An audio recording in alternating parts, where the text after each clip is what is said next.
the way Akpabio has been talking and behaving after this his battle with Natasha. Of course, many people believe that he was defeated by Natasha Akpoti. After Natasha's office was finally opened, Natasha returned to her office. Natasha came in with a lot of supporters and all the rest. Akpabio's tune has changed. It appears that Akpabio has started repenting and he has started supporting women instead of working against women. It appears Akpabio is now a spokesperson for women, encouraging women in politics. It appears this victory of Natasha and the way Natasha did not give up, the way Natasha was very vocal against Akpabio, the way Natasha did not succumb, has taught Akpabio a lesson. Let us look at it because a new development, a new video, a new update just dropped, and we here in Noble Media, we are bringing it for you immediately. This is what Akpabio said, a whole Akpabio. Akpabio said, where women rise, nations thrive. Akpabio, now speaking for women. Let's look at it. The Senate President Godswill Akpabio has called for a review of the relevant sections of the Constitution to build an all-inclusive approach to women's political participation in the country. So he is calling for the Constitution to be amended in order to ensure that more women enter into politics. Some people will now be wondering, is it the same Akpabio? Represented by the Senate Chief Whip, Senator Natasha Akpoti, Akpabio said the meeting with political stakeholders was to bet democratic reforms across many layers. He made these remarks on Monday in Abuja at a consultative session with national chairmen, secretaries and women leaders of registered political parties in Nigeria. Right? This Akpabio talking through his assistant. Look at what Akpabio said.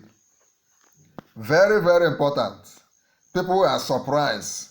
We are gathered to examine the heartbeats of our republic on issues of justice, security, inclusion, and accountability. The issues before us are judicial and electoral reforms, local government autonomy, special seat for women, special seat for women, special seat for women, state policing, and human rights. These are not items on a checklist. They are the pillars of a nation still under construction. Each one of them speaks to a larger question. How do we make democracy not only endure but deliver? This is Akpabio talking. The same Akpabio that was so hot that suspended Natasha despite what the court said, and even after Natasha has served the 6 months, that also came back to through the clerk that try to ensure that she doesn't return, right? And the same Akpabio that has filed a joint suit against Natasha alongside Yahaya Bello. Look at what Akpabio is saying. An election is not a ceremony. It is the soul of democracy, and justice is not a luxury. It is the backbone of peace. Who can ever imagine that Akpabio will be saying this to women? When election fails, trust dies. When justice delays, faith decays. That is why we must renew both our ballots and our benches. We must strengthen the Independent National Electoral Commission, shield our cause from corruption, and restore the people's confidence in their institutions. In India, reforms make voting accessible even in the remote villages. In South Africa, the Constitution enshrines judicial independence as sacred. He added that Nigeria can do the same, not by copying others, but by perfecting ourselves. According to Akpabio, true federalism begins at the grassroots. Remember to click on like this video, and come under the comment of this video and type Akpabio, remove your eyes from Natasha and focus on your duties. It's a good thing that he's already doing that, but we must keep reminding him to remove his eyes from Natasha and focus on his duties. Please type it. Akpabio, remove your eyes from Natasha and focus on the policies of Tinubu. According to Akpabio, true federalism begins at the grassroots. If the government does not work in the villages, it has failed in the capital. We must free our local government from the chains of dependency. The development must have a human face, and that face must be visible in every ward, every street, every home. And what of the women in Nigeria? You see why many women has to keep talking. Don't keep quiet, especially when one of you is marginalized, like Natasha. Whether you are staying in Nigeria, one of us outside Nigeria, remember to always come under the comment of the video and type Akpabio, allow Natasha. She is representing women. Allow Natasha to breathe. Allow her to represent her people. And what of the women in Nigeria? The pillars of every family, the architect of every community. A democracy that sidelines its women weakens itself. Akpabio said a democracy that sidelines its women weakens itself. Did Akpabio know this when he was suspending Natasha? Across the world, the evidence is clear. In Rwanda, a woman led more than 60% of parliament. In Finland, women shape policy and government with distinction.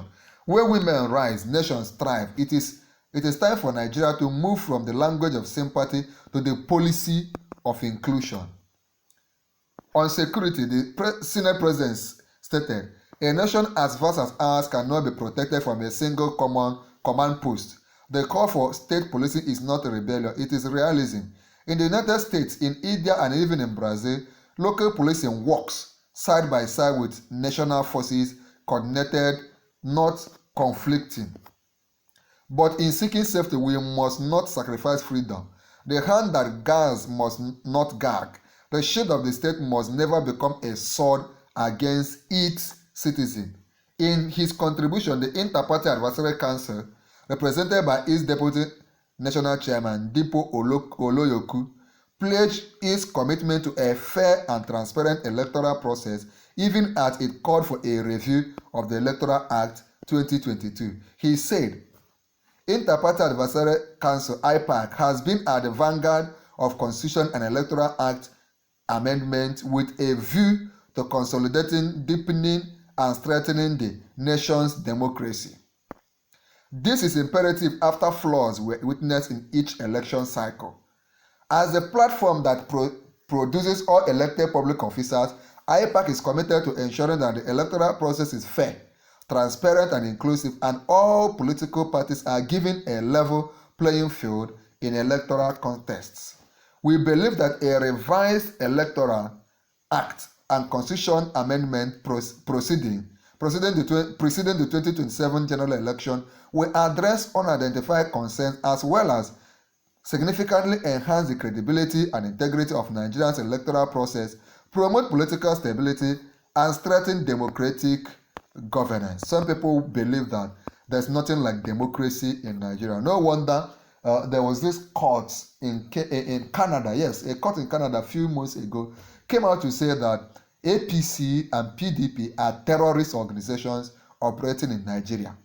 IPAC also called for the scrapping of the State Independent Electoral Commissions and vesting the responsibility of conducting all 774 local government area elections on INEC. Yes, people have always called for independence of local government, then that local government elections should also be conducted by INEC. It also called for the removal of the power to appoint the chairman of INEC, the commission secretary, and national commissioners from the executive to promote the independence of the commission.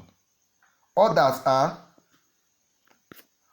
setting up an independent appointment committee composed of representatives from all registered political parties and civil society organizations, the National Judicial Council, and a committee of the National Assembly to be appointed by both the majority and the minority arms of the Senate and House of Representatives, thereby ensuring that all parties have representatives in the Independence Appointment Committee. IPAC also called for the restoration of funding of political parties to provide for a level playing ground for all political parties, because, of course, running a political party is not beans. It requires huge money. The amendment should provide a mechanism to ensure that political parties maintain transparent financial records and accounting practices. On filing vacancies arising from defections or death, Oloyoku argued that any seat vacated due to the campaign or death should be filled by the original winning political party through a replacement process rather than a very expensive, tortuous election. This is the way it is. And Akpabio is now speaking for women. We believe that this will continue.